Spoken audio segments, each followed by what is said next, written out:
juu ya nchi. Muda wa miaka mitatu na miezi ile 6, Eliya alikuwa mwanadamu mwenye tabia moja na sisi. Akaomba mvua isinyeshe, na mvua haikunyesha juu ya nchi.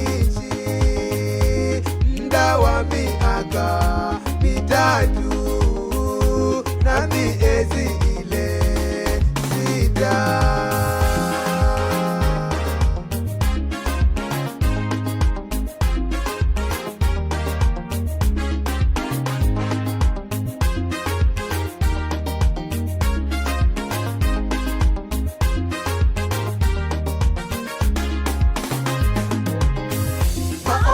Mwenye haki Baba hufika mbele za Mungu.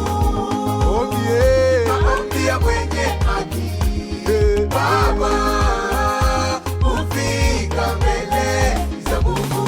Maombi ya mwenye haki pendwa hufika mbele za Mungu. Maombi ya mwenye haki pendwa hufika mbele za Mungu. Na huo ndio uwezo wa maombi wa mtumishi wa Mungu. Na huo ndio uwezo wa maombi wa mtumishi wa Mungu. Neno la Bwana likasema, ondoka hapa uende ujifiche karibu na kijito cha Kerithi kinachokabiria Yordani. Utakunywa maji ya kijito, nimewaamuru kunguru wakulishe huko, wakulishe huko. Basi akaenda akafanya kama alivyosema Bwana, na kunguru wakamletea mkate na nyama asubuhi jioni.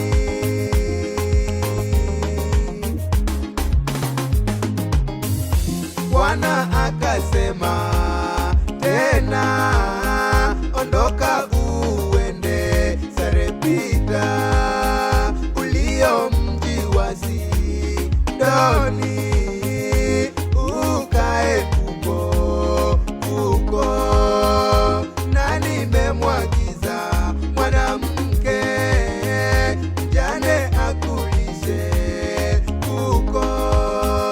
Basi akaenda akafanya kama alivyosema Bwana. Baada ya hayo, mwana wake yule mwanamke mjane akaugua ugonjwa, hata akawa hana pumzi tena. Akamwambia Eliya, nina nini nawe mtu wa Mungu? Je, umenijia ili dhambi yangu ikumbukwe na Mungu?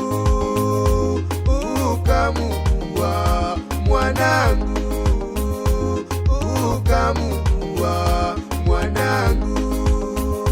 akamwambia, nipe huyo mwanao wewe. Akamtoa katika kifua chake, akamwomba Bwana,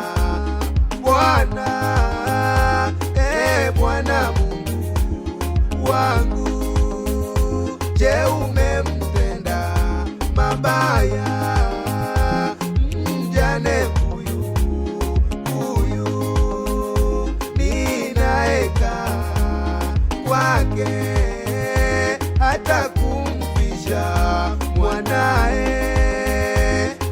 akajinyosha juu ya mtoto mara 3, akamwomba Bwana akasema,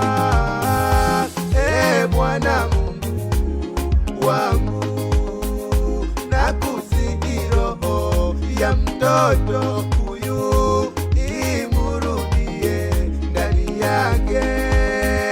Bwana akasikia sauti ya mtumishi Eliya, na roho ya yule mtoto ikamurudia ndani yake, akafufuka mtoto, akafufuka mtoto.